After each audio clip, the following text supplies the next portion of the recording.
pegue aí a sua Bíblia. Pega a Bíblia nas mãos, dá um cheiro nela, um beijinho, né? Coloca a Bíblia no coração. É bom que eu tenho algumas pessoas aqui e vocês vão me ajudar, porque eu vou olhando para vocês também, é muito ruim só a câmera, né? Mas você que está em casa aí, ó, pega a sua Bíblia também, já que cheirou ela, abre no livro de Atos, para nós irmos para o episódio final. Você está vendo aí no banner que você abriu o link, é finalmente. Finalmente recebemos o Espírito Santo. Finalmente o Espírito Santo está sobre nós. Quando será esse dia? Atos capítulo 9. Qual é o dia da nossa libertação? O dia que sairemos de meros cristãos para cristãos verdadeiros. Cristãos de borracha para cristãos de carne e osso, vivendo no Espírito. Cristãos carnais para cristãos espirituais. Quando será esse dia? Quando o Espírito Santo será derramado na plenitude? Finalmente, né? Quando será? Nós lemos aqui o capítulo 7. Na verdade, começamos no 6, falando dos diáconos. No 7, nós falamos sobre Estevão, primeiro dia, um homem cheio do Espírito. Falamos depois de Filipe, um homem cheio do Espírito. Depois falamos de Paulo e Ananias, um homem cheio do Espírito e um sem, mas os dois terminaram a história cheios do Espírito. Hoje, vamos terminar no capítulo 9 ainda, versículo 32, e vamos falar de 3 pessoas cheias do Espírito. 3, muito cheias do Espírito. A primeira é Pedro.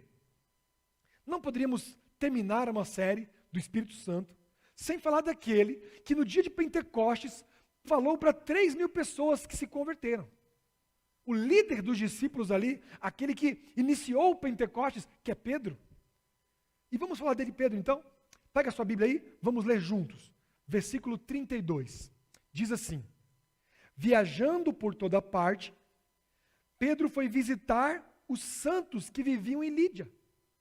Lida, né? Lídia é outra pessoa. Ali encontrou um paralítico chamado Enéas, que estava acamado fazia 8 anos. Disse-lhe Pedro: Enéas, Jesus Cristo vai curá-lo. Levanta-se e arrume a sua cama. Ele se levantou imediatamente. Todos os que viram em Lida e Sarona o viram e se converteram ao Senhor. Para um pouquinho aí, deixa a Bíblia aberta. Vamos conversar sobre isso? Vamos ver o que está acontecendo? Vamos começar com a viagem. A viagem de Pedro. Pedro, ele viajava visitando as igrejas, visitando os crentes, os santos, os salvos, os batizados. E ele escolheu visitar os santos. E aqui a Bíblia, quando fala santos, não está falando de pessoas que têm auréola na cabeça. Talvez você é de uma religião que santo é alguém que você pode orar, alguém que está no calendário eclesiástico, alguém que tem uma capela. Não, esses santos aqui são todos os separados pelo batismo, separados pelas mãos, separados por Cristo para serem salvos. Todos os santos, certo? Então Pedro foi visitar os santos, os salvos, os convertidos, lá em Lida. E ali ele encontrou um homem que tinha o nome de Enéas. Nós, aqui no Brasil, conhecemos bem o Enéas, né? Enéas, um homem que falava forte, um político que tinha ideias bem diferentes e, passado muitos anos, começou a fazer sentido, né? Muita coisa que ele dizia, um médico que acabou morrendo de câncer. Esse Enéas também tinha uma doença. Não era um câncer, mas há 8 anos ele era paralítico. Eu não sei, ele não era um paralítico de nascença.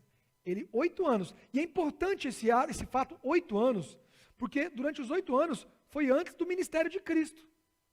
Aqui é o começo do ministério dos apóstolos. Então Cristo passou por ali, ele talvez ouviu falar de Cristo, ele já estava doente antes, 8 anos antes. Agora acontece o seguinte, pensa na cena. Chega Pedro, um homem cheio do Espírito Santo, um homem dotado do poder de Deus, e ele encontra um homem doente. Sabe, gente, eu falo por mim. Pensa comigo. Você tem poder, você é usado por Deus. Aonde você vai, a sua sombra cura as pessoas. Eu chegaria para o paralítico assim: meu amigo, chega mais aí, levanta. Eu ordeno.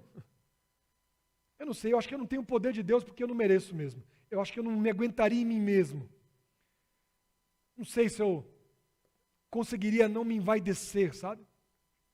Muitos hoje que têm algum tipo de dom Isso é um grande perigo para você que tem algum dom. Sei lá, você começa a cantar bem, faz umas notas diferentes, alcança uns agudos, aí você já começa a pensar assim, nossa, como eu sou grande, como eu canto bem, como as pessoas gostam de me ouvir. Ah não, eu quero todos aí, eu quero um camarim com frutas cítricas, eu quero chocolates, uva passa, e aí você começa a sentir que é você, sabe?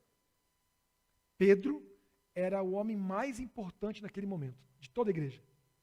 Líder dos apóstolos, andou com Cristo, inaugurou o Pentecostes, tinha poder para curar com a sombra.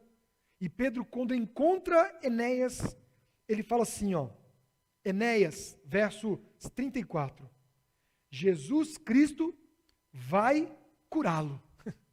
Amado, isso é o centro da igreja. Jesus Cristo é o centro de tudo que a gente faz. Ele está no centro. É dele que vem o poder. É Ele que conduz, tudo é feito através dEle.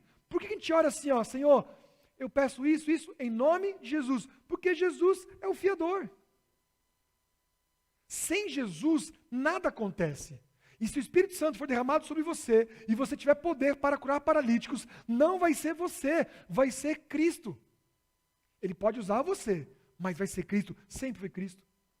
É Cristo que prega um bom sermão, é Cristo que toca piano, é Cristo que toca saques, é Cristo que sai à rua, é Cristo que cura doentes, é Cristo que está no hospital, é sempre Cristo. A igreja não faz nada.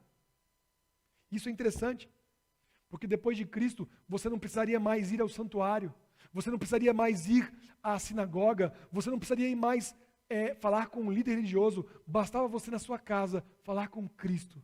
E o Espírito Santo, ele ia traduzir suas orações até Cristo, e Cristo falando com o Pai, intercedendo por você, o único intercessor que existe, diz a Bíblia, ele faria tudo que você pedir em nome dele. Tudo. A Bíblia fala que tudo que você pedir em nome de Cristo, segundo a vontade dele, ele vai fazer. E ele faz isso.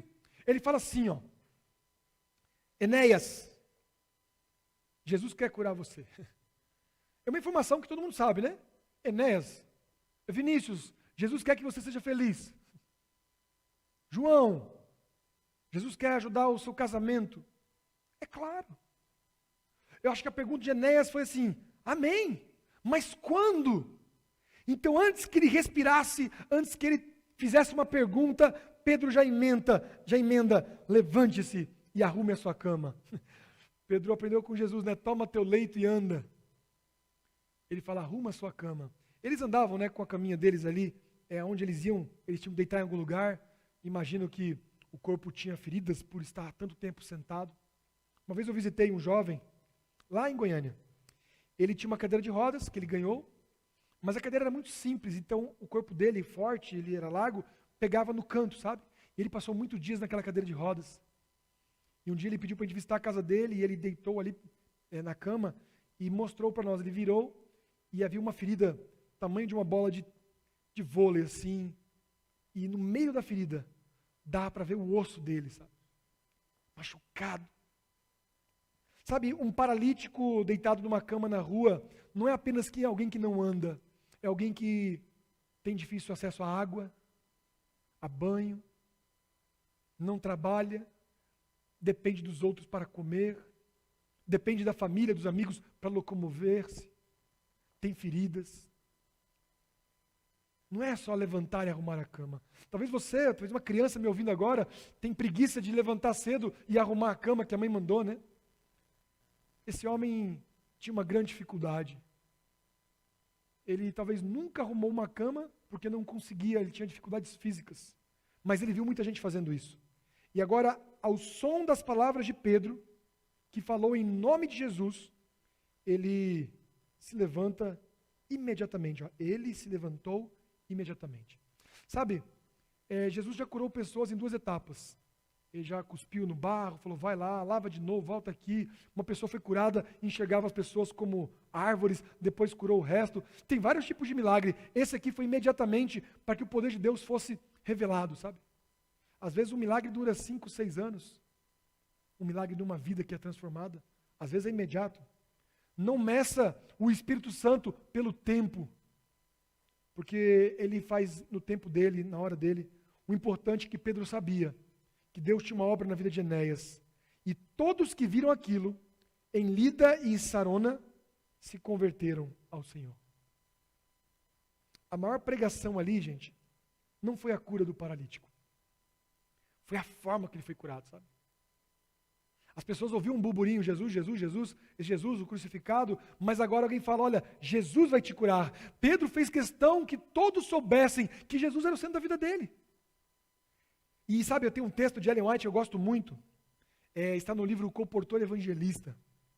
Ela fala que o colportor, aquele missionário que vai de casa em casa, vai chegar em casas que estão totalmente atribuladas, pessoas brigando, pessoas sem se falar, doentes, pessoas irritadas, pessoas alcoólatras, pessoas, todo tipo de sentimento, e diz que o colportor chega lá e encontra aquela confusão, o missionário não sabe o que fazer, e ela disse assim, tão logo o nome de Cristo é pronunciado, anjos, milhares de anjos descem e habitam naquele lugar, trazendo paz e harmonia. Só falar o nome de Jesus, tudo muda. Sabe, quando a gente tenta fazer as coisas com a nossa força, com o nosso braço, elas não vão para frente. Eu vou dar um exemplo para vocês, bem simples. Nós estamos reformando aqui o banheiro da igreja. Estamos terminando o primeiro já. Sábado agora, vamos inaugurar uma parte do banheiro masculino já para ter culto, né? Os mictórios ali, já vamos inaugurar para não ficar sem banheiro. Mais umas 2 semanas aí, chega o vidro e a gente termina. Aí acabou o dinheiro. A minha tendência como homem é fazer o seguinte, Senhor, acabou. Eu vou ter que arrumar esse dinheiro em algum lugar. Eu vou falar com esse, falar com aquele, vou juntar meus anciãos e nós vamos puxar daqui, puxar dali, vamos falar com alguém, e vai dar um desespero. E você fala assim, aonde que meu braço consegue alcançar mais dinheiro para fazer o próximo banheiro? E a gente entra em desespero. E eu estava lendo esse texto e Deus pediu que eu viesse aqui um pouco mais cedo e falasse para mim mesmo, porque o banheiro não escuta, né? O banheiro não sabe de nada. Mas falasse para mim mesmo, olhando para o banheiro assim, ó. Jesus quer que você fique pronto. Toma o teu vaso e anda, né? Está ali o banheiro. Ele precisa do banheiro do quê? O banheiro está ali, ele precisa de Cristo. A igreja precisa de Jesus. Nós não precisamos de mais dinheiro, nós não precisamos de mais trabalhadores, não precisamos de mais dizimistas, mais ofertantes, não. O que nós precisamos é de Cristo, porque se Cristo estiver aqui, nós teremos mais pessoas, mais dízimos, mais oferta, mais prosperidade, mais coisas arrumadas na igreja, mais adoração, tudo mais. Porque aonde Cristo está, amados, a obra é feita. Olha só, todos que viram, se converteram ao Senhor. Porque eles não viram apenas um paralítico, eles viram Cristo usando um homem e um paralítico para mudar a história de uma vida. Sabe, Cristo na sua vida, meu amado, vai mudar o seu lar. Eu falei essa semana com um casal que estava separado praticamente, hoje eles estão numa lua de mel danada, eu estou muito feliz, eu estou já na 6ª sessão com eles, ajudando eles na recuperação do lar, e eu falei com eles isso, eu falei assim, casal, vocês precisam de Cristo, mensagem simplória, né? Muito simples, mas é isso, Cristo quer te curar. Cristo quer que você tenha o Espírito Santo. Cristo quer que seu lar seja feliz. Quer que seu casamento seja um ninho de amor. Quer que seus filhos sejam educados no Senhor. Quer que nós tenhamos dons. Ele quer. Então se levante, arruma a tua vida. Arruma a bagunça, arruma a tua cama, arruma o teu coração, para que o Senhor faça a obra de maneira suave. E Ele vai te ajudar a arrumar a cama. Você acha que o paralítico arrumou a cama sozinho? Ele era incapaz, mas no poder de Cristo, o paralítico se põe de pé e arruma a cama. No poder de Cristo, você vai se levantar e fazer coisas que nunca fez. Mas eu quero terminar a história. Vamos para o versículo 36. Bem pertinho aqui, ó. Diz assim, em Jope havia uma discípula chamada Tabita, que em grego é Dorcas, que se dedicava a praticar boas obras e dar esmolas. Naqueles dias ela ficou doente e morreu. E o seu corpo foi levado e colocado num quarto do andar superior. Lida ficava perto de Jope. E quando os discípulos ouviram falar que Pedro estava em Lida, mandaram-lhe 2 homens dizer, não se demorem em vir até nós. Pedro foi com eles, e quando chegou, foi levado para o quarto do andar superior. Todas as viúvas os rodeavam. chorando e mostrando os vestidos e as roupas que Dorcas tinha feito quando ainda estava com elas. Pedro mandou que todos saíssem do quarto. Depois ajoelhou-se e orou. Voltando-se para a mulher morta, disse: Tabita, levante-se. Ela abriu os olhos, vendo Pedro, se sentou. Tomando pela mão, ajudou a pôr em pé. E então, chamando os santos e as viúvas, apresentou a viúva. Este fato se tornou conhecido em toda a cidade de Jope, e muitos creram no Senhor. Pedro ficou em Jope durante algum tempo, com um curtidor de couro chamado Simão. Olha só que história, gente. Eu vou contar até um caos para vocês, que aconteceu comigo, porque, você vê, ele chegou lá, ela estava morta. Mas eles falaram assim, vem cá correndo. Sabe, esses dois milagres estão colocados juntos porque eles têm um propósito. Para mim, o propósito é o seguinte, mostrar que os discípulos de Jesus são capazes de fazer tudo o que Cristo fez, inclusive obras maiores. Cristo prometeu isso, amados. Sabe por que maiores? Não é porque nós somos maiores que Cristo, é porque Cristo agora pode fazer mais do que sozinho, usando você, todos vocês. São muitos Cristos. Faremos obras maiores. E para provar isso, Pedro agora ressuscita uma mulher. Algo que só Cristo poderia fazer. Algo que estava limitado ao mestre. Mas sabe, meu amado, no reino de Deus não tem nada limitado só ao mestre. Tem gente que fala assim, isso é muito difícil. Só o pastor. Não existe na igreja isso. Não existe. Qualquer crente pode fazer tudo. Basta precisar fazer. Você quer falar em línguas? Então se coloque no lugar onde você precisa falar outra língua. E o Espírito Santo vai te dar a língua. Vai te ajudar. Você precisa curar alguém? Então vá até o doente. Porque se você não for até o doente, você não precisa do dom. Deus dá o dom, o Espírito Santo, de acordo com a necessidade e segundo lhe apraz. E olha que interessante, ele chegou lá, estava todo mundo, as mulheres mostravam a roupa, né? Dorcas é famosa, nós tínhamos o departamento de Dorcas, que hoje é a Asa, né? Elas mostraram as roupas que ela fez, e aqui diz que ela dava esmolas, ela era uma pessoa boa, mas pessoas boas adoecem e morrem. Então Pedro faz uma coisa, veja comigo aqui, ó, no versículo 40. Pedro mandou que todos saíssem do quarto. Depois ajoelhou-se e orou. Sabe, amados, isso é uma coisa muito importante. Sempre que a gente vai fazer algo para Deus, nós temos que evitar um público. Pastor, mas todos não vão ter que ver. Mas assim, você já viu aqui na igreja alguma vez a gente fazendo propaganda de um milagre que foi feito? Venham, 7h30, vamos ter uma pessoa curada. Um milagre que vai ser feito ou que foi feito. É até tão grave isso, porque alguns pensam assim, olha, a igreja não tem milagres. Tem sim. Não é para você fazer propaganda do milagre na hora, mas a pessoa curada, a pessoa que passou pela testemunha, ela vai contar. Isso não é o trabalho de Pedro. Não é para você ficar falando assim, eu já curei um doido, uma mulher, um cego, um mudo, meu currículo. Isso não é o trabalho. O trabalho do cristão é ir por todo mundo. Agora, aqueles que são impactados pelo Evangelho têm que contar o que aconteceu com eles. Olha o que ele faz. Ele manda todo mundo sair, depois ele fala aqui, olha só a viúva aqui. E eles agora começam a ouvir o testemunho da própria Dorcas. Eu lembro uma vez que eu estava numa escola, era igreja-escola. Isso foi em Brasília, muito tempo atrás. Eu estava passando a lição, numa classe, e alguém pediu para parar, estava no final da lição, falou, pastor, deixa outro terminar aqui, nós precisamos do senhor. Eu falei, mas estou passando a lição. Ele falou, não, precisamos do senhor. Eu falei, tá bom. Aí deixei alguém terminando a lição e saí. O que foi tão importante? Tem um jovem que está possuído. E nós estamos desde o começo da lição orando, e o inimigo não para de falar, ele está dedurando todo mundo. Ele diz, esse irmão aqui faz não sei o quê, aquele ali, dedurando, sabe o capiroto que fica dedurando as pessoas? Antigamente tinha muito isso, né? O pessoal tinha medo de encontrar um endemoniado e começar a contar todos os pecados. E ele estava lá fazendo o show dele. E eu falei, tá bom, vamos lá. Quando eu cheguei, o endemoniado, o rapaz estava no meio, tinha umas 20 pessoas ao redor, ajoelhadas e orando ali. Outros cantando, muita gente, umas 30 pessoas.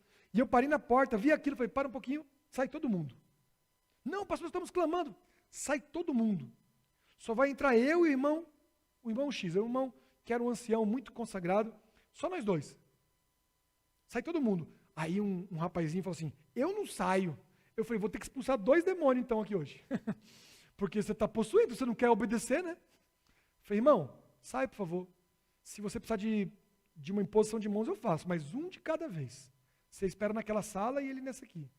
É só eu e o irmão. Porque assim, amados, o inimigo de Deus, ele que gosta de palco. Imagine, tudo que Satanás quer, ficar fazendo um bagunça no meio e 20 pessoas ao redor. Sabe, as nossas atenções não podem ser voltadas para aquilo que o inimigo está fazendo. Essa é a minha dica para você que gosta do YouTube aí, gosta de jornal. Para de se especializar nas obras do diabo. Para de ficar assistindo derrota, morte, e é o assunto do dia. Ah, você viu quantos morreram? Você viu quem está doente? Você viu quem ficou mal? Você viu? E é só adorando as coisas que Satanás faz. Muda o disco de lado. Antigamente tinha um disco, né? Você virava assim, tinha música diferente do outro lado. Do outro lado está dizendo assim, ó. Deus curou não sei quantos milhões, Deus curou minha família, Deus está no hospital com meu primo, Deus levantou não sei quem, e conta coisa boa. Porque Satanás já tem palco demais no mundo. E a igreja, quando faltar notícia boa, a igreja, escuta só, você que é igreja aqui. Quando faltar notícia boa para contar, seja você a notícia que o mundo precisa. É isso que Pedro fez. Ele foi lá para Lídia, foi para Jope, para ser a notícia, para multiplicar coisas boas. Eu lembro que eu mandei todo mundo embora, ficou só eu e o menino. E o menino, ele tinha um problema, sabe? Ele tomava uns remédios, ele foi abandonado, bateu a cabeça, ele tinha vários problemas. Ele tinha um atraso ali, educacional, ele não conseguia se comunicar bem, ele tinha algum problema, não sei, eu não sou médico e naquela época tinha menos conhecimento ainda. Eu não sei, isso foi em 2004. E quando eu vi aquilo, eu falei, o que eu faço, meu Deus? Você vê, Pedro, o que ele fez aqui, olha como é simples. Ele chegou para ela aqui, ó, Talita, levanta. Parece que era um padrão, né? Porque ele falou também para o paralítico, levanta. Só isso, levanta e arruma a tua cama. Para Talita foi menos. Um milagre que era mais difícil, ressuscitar uma pessoa, Talita, levanta. E eu pensei, o que eu vou dizer para esse rapaz? E eu coloquei a mão no bolso assim, sabe? E no fundo do bolso, eu tinha 2 vales transportes. Aquele vale que você dá no ônibus, sabe? Para passar na... E voltar, tinham 2. Era de papel na época. E eu tive uma ideia. Eu pensei em expulsar o demônio literalmente, com vale transporte. Eu falei para ele, vem cá. Ele falou assim, sai daqui. Eu falei, não, você que sai. Você vai para sua casa, vai dormir, vai descansar, e quando você melhor, você volta. Porque você está fazendo bagunça e está começando o culto. Aí falou, eu não sou, não sei o que. Eu não quero falar contigo, não, estou falando com o menino aqui. Aí dei na mão dele assim, ele pegou. Falei, vamos. Peguei ele assim e mandei ele embora da igreja assim para pegar o ônibus. Aí o pessoal, pastor, tu vai mandar o menino embora, endemoniado? Falei, fica tranquilo, confia em mim. Aí ele atravessou a rua, foi para o ponto de ônibus, e eu do outro lado de cá. E aí o ônibus chegou, ele entrou, a gente viu ele na janela indo embora, dei tchau, ele deu tchau assim na janela. E aí o pessoal começou a divulgar uma história que foi o primeiro demônio que foi expulso com vale transporte.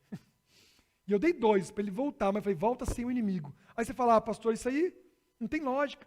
Sabe, amados, quando a gente tira o inimigo do centro, quando o diabo deixa de ser o principal ator de um filme, ele vai embora. Ele não tem por que ficar na sua vida se você não está dando palco para ele. Ele quer que seja atenção para ele o tempo todo, sabe? Ele quer ser o centro da sua casa. Pensa só, na sua casa, o que é o centro? É a Bíblia? É o altar? É o lugar de oração? Ou é a televisão? O que é na sua casa? Não sei. Pensa aí. Quem está reinando no seu lar? Talvez, se você mudar a dinâmica das coisas da sua casa e colocar Jesus no centro, o seu lar vai se levantar mais uma vez, a sua casa vai se levantar, a sua vida. Talvez estou falando com um jovem aqui que está cansado de pecar, se sente hipócrita, vai para a igreja, mas só faz coisa errada e não consegue vencer. Tira Satanás do centro da sua vida, coloca Jesus e levante-se para ser a boa notícia que o mundo precisa. Sabe, amados? Pedro converteu todos em Sarona e Lídia e muitos em Jope. Somando as 3 cidades, milhares foram salvos. E eu fico pensando, por que ainda nós somos tão poucos aqui em Tatuí? Tão poucos no Brasil? É porque Cristo ainda precisa tomar o centro da nossa vida. O Espírito Santo tem que reinar em nós. Quando isso acontecer, as coisas vão ser transformadas. Não tem jeito. Vamos parar de lutar com nossos problemas, com nossas birras, nossas discussões e separações. É tanto problema na igreja, tanto problema. Porque Satanás conseguiu ser o centro. Mas quando nós virarmos os nossos olhares para fora da igreja, para onde as pessoas precisam, levarmos Cristo para elas, os nossos problemas vão se desfazer e Cristo vai reinar. Não estou dizendo que nós não vamos ter problemas, mas eles vão se desfazer. A importância deles vai ficar de lado. Quer ver? Cadê a esposa de Pedro? Cadê a sogra de Pedro? Onde está esse pessoal todo? Os problemas de Pedro foram dilimidos, foram colocados de lado, porque o foco de Pedro era Cristo Jesus. Sabe, meus amados, aquele menino foi embora, e aí eu pedi para alguém passar na casa dele à tarde, sabe? Para ver se ele estava bom mesmo. Aí o meu ancião foi lá, ele foi na casa dele e falou, pastor, me ligou, o menino está bom mesmo, o senhor fez certinho, mas o que eu fiz antes? Eu orei antes de entrar na sala, o menino estava lá gritando, e eu falei, Jesus, eu vou entrar nessa sala aqui agora, e tem um menino sendo usado pelo inimigo, ele vai querer me pegar, vai querer me bater, vai querer falar coisa. Oh meu Deus, ajuda o menino e ajuda a mim. Nós precisamos do Senhor aqui, porque tem culto daqui a pouco. Eu sou o pregador, Senhor, eu quero pregar uma mensagem de conforto, e o inimigo está querendo atenção. Tira ele daqui, tira o inimigo daqui. E aí Deus mandou botar a mão no bolso, e eu vi o vale, eu fui tocado pelo Espírito Santo a dizer aquilo, mas quando eu cheguei para o menino, ele já estava quase bom, a gente foi conversando, ele ficou bom, pegou o ônibus. Sabe, às vezes a gente dá muito ênfase, muito foco nas coisas ruins da vida, sabe? Vou dar um exemplo. Você está com dificuldade financeira? Está passando dificuldade financeira? Faz o seguinte. Além de fazer um planejamento novo familiar, começa a conviver com pessoas que estão passando necessidade e ajuda elas para você ver. Você vai ver quão rico você é. Você vê quanto você tem. Sabe, essa semana eu, junto com o Mário aqui, juntamos fraldas para um homem que tem filhos gêmeos. E muita fralda, ele está passando dificuldade. E nós levamos lá 150 fraldas. E aí, sábado de manhã eu estava na igreja pregando. Ele fez um sinal assim para mim. E ele tinha 2 sacolas. Eu não sei o que era. Ele deixou lá na frente. Quando acabou o culto, eu vi que ele deixou alguns alimentos, arroz, e ele me avisou assim, pastor, Deus é tão bom que faltou fralda, mas sobrou comida. Se tiver alguém precisando. E no final do culto apareceu um homem que, sem voz, rouco, pulmão cansado, eu acho que era um recuperado do Covid, estava sem trabalho, sem comida, e nós pegamos a comida que estava lá na recepção e demos para ele. Sabe, é um ajudando o outro. Sabe, o reino de Deus, ele vai ser um lugar maravilhoso, mas agora, o reino que nós temos são cegos guiando cegos. Então nós precisamos de Cristo para nos guiar a guiar outros. São pobres guiando os pobres. Famintos dividindo pão. Cegos tentando enxergar um pouquinho, uma fresta, mas aí com a nossa frestinha, nós vamos guiando outros e nós vamos juntos, sabe? Finalmente, você vê a igreja tomada pelo Espírito Santo. E eu vou encerrar falando sobre isso para vocês. Aqui você vê uma ocasião. Você vê uma igreja destruída, você vê judaísmo, saduceus, fariseus, uma brigaiada, uma discussão. A igreja apedrejou Estevão. Foram os crentes judeus que apedrejaram Estevão. E aí você vê agora Estevão inaugurando uma nova era. Estevão pregando em meio de pedras. Filipe pregando no deserto. Paulo escondido numa ruazinha direita, Ananias recebendo sonhos, Pedro ressuscitando o defunto. A igreja finalmente está do jeito que Deus sonhou. Agora eu quero olhar para você aqui e perguntar: a minha igreja, a sua igreja, seu lar, a sua vida espiritual, está mais parecida com os judeus ou está parecida com os discípulos, os apóstolos? Já parou para pensar nisso? A gente está mais apedrejando, reclamando, inventando. Sabe, os judeus eram reis em inventar regra, inventar e ficar criticando o outro. Ah, porque assim ficava um grupo brigando com o outro. Igual a galera fica aí no YouTube, no Facebook, no Instagram. Semana eu fiquei, sabe, chateado de ver lá um grupo de adventistas com outro grupo fazendo discussão. E um colocando lá doutrinas novas, nova luz, porque Deus aceita isso, aceita aquilo. Sabe? Com todo carinho, meu amigo. Sabe o que eu vi? Um monte de gente sem poder, tentando reinar pela força, pelo discurso. Você quer reinar com Cristo? Então põe Cristo no centro. Desenvaidece das suas ideias, das suas lógicas, da sua superioridade, da sua raiva do outro. Meu amigo, é impossível o Espírito Santo habitar na igreja desse jeito aí. É impossível. O Espírito Santo não desce sobre a discórdia. Então você, discordioso, você briguento, está atrapalhando a igreja a receber o Espírito Santo. Eu não quero que você saia, eu quero que você se converta. Talvez, como Dorcas, como Tabita, você precisa renascer, nascer de novo. Porque não dá para ser esse crente que você é. Mas talvez você só é um crente paralítico, um Enéas, sabe? Que vem para a igreja arrastando, uma dificuldade de ajudar o vizinho, perna pesada, feridas, dor, ressentimento, solidão. Talvez Cristo tenha que te curar também. Mas sabe, chegou o momento final. Chega da igreja ser farisaica, chega de judaísmo. Meu amado, Deus está te convidando para ser o centro da igreja. Cristo e o Espírito Santo nos levar. Infelizmente, amados, eu pareço mais os fariseus do que Pedro. Eu posso afirmar para vocês. Estou falando de mim. Talvez você está dizendo assim, o pastor está aí apontando o dedo, mas ele está se achando também, né?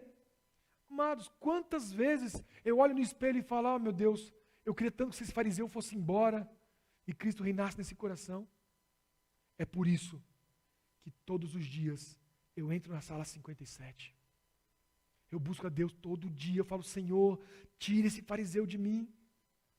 Devolve as minhas pernas, Senhor, para eu ir para onde o Senhor manda. Devolve a minha fé para eu ressuscitar a morte espiritual que está fedendo em mim. É isso que Deus quer de você, meu amigo. Sabe, essa semana eu estive com uma mulher que, cheio de argumentos, tentando ajudá-la, e ela argumentando, eu tentando ajudar. Está cega. Eu conheço ela há muitos anos. E sei daquele pecado que ela carrega. Ela abriu o coração para mim essa semana, eu falei assim, ela está com Alzheimer, porque já me contou isso já, há 8 anos atrás, depois há 5 anos atrás, depois 3 anos atrás, e contou essa semana de novo. É a mesma luta, mas eu tenho a solução, não sou eu. Não é porque eu tenho a solução que eu sou melhor que você, eu só estou repetindo o que Pedro falou. Minha irmã, se levante. Você não precisa de pastor para mudar de vida. Sabe, amados?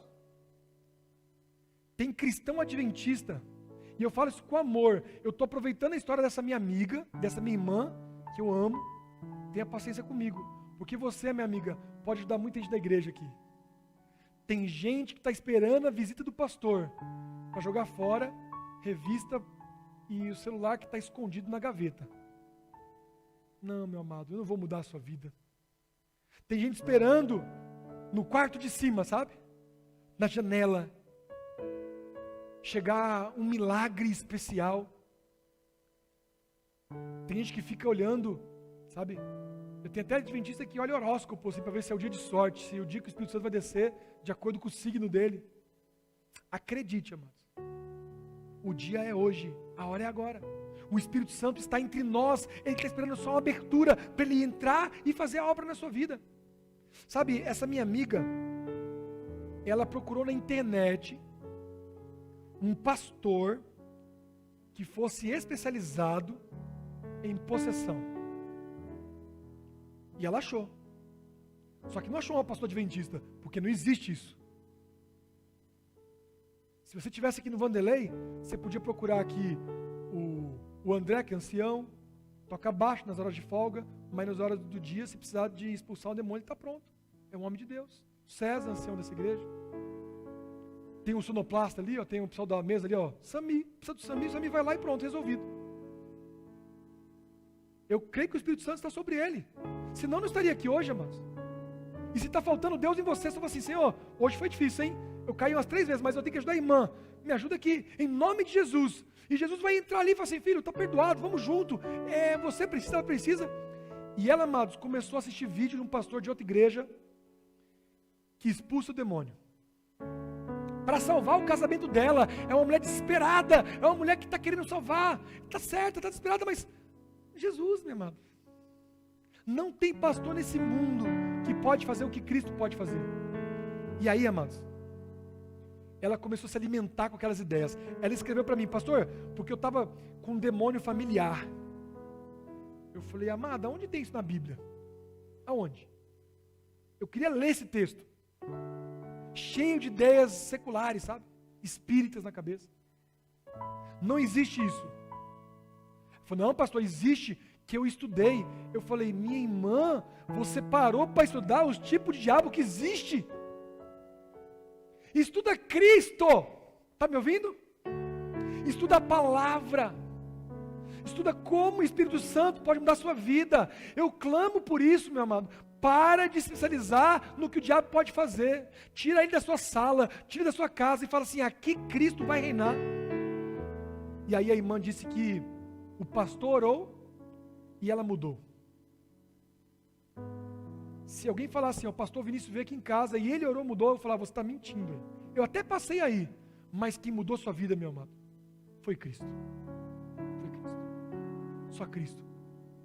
O Espírito Santo, ele tem autorização de Deus, graças a Cristo, para fazer hoje uma obra na sua vida.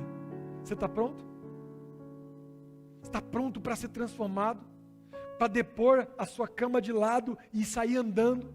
Para deixar a morte espiritual para trás? Você quer isso? É isso que você quer? O Espírito Santo está aqui. Eu quero chamar o Ministério de Louvor para cantar aqui com a gente. Mas antes eu quero fazer uma oração com você. Eu vou pedir só para você olhar para mim aqui, para a gente orar junto. Essa oração é para preparar você para o que vai acontecer na sua vida agora. O Espírito Santo vai te revelar as macas, as mortes, as podridões, para que você se elimine isso e viva uma vida nova. Você deixe esse pecado para trás e coloque centro na sua vida Jesus. Feche os olhos. Senhor Jesus, faz a obra, Senhor, que fez em Lida, em Jope, faz a obra que fez na vida de Dorcas, de Enéas. Senhor, nós precisamos de Ti. A sua igreja está clamando por Ti. Estamos cercados de muita tragédia, o inimigo vem de todos os lados, mas não importa, porque no centro da nossa vida está o Senhor. Vem, Santo Espírito, e faz a obra na vida de cada um aqui nessa noite. Ressuscita os mortos espirituais, levanta os doentes desta igreja, que já não oram mais, que já não creem mais. E aqui, Senhor, na sala 57, possamos sair renovados e milhares aceitarem o Teu nome. É o que pedimos por Jesus. Amém.